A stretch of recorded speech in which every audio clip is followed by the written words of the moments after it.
আল্লাহ ছাড়া আমাদের বাঁচানোর কেউ আছে? উদ্ধার করার কেউ আছে? রক্ষা করার কেউ আছে?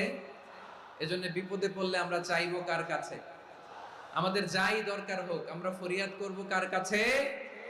নাকি মাজারে যেয়ে চাবেন? মাজারে যেয়ে চাবেন? অনেকে তো মাজারে যেয়ে কপাল ঘষে, আছে না নাই? মাজারে যেয়ে সন্তান চায়, আছে?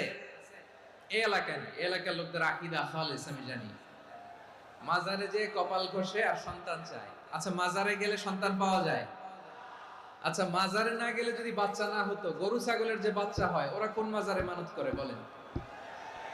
কথা কি বুঝতেছেন? এই যে প্রতি বছর গরু ছাগল ভেড়া এগুলো যে বাচ্চা দেয়, এরা কোন মাজারে যে মানত করে? এজন্য চাইতে হবে একজনের কাছে, তিনি কে? আমার প্রিয় পটুয়াখালীবাসী, মাজার জিয়ারত করা সুন্নাহ। আমরা মাজার জিয়ারত করব, আল্লাহ ওয়ালাদের কবরে যাব।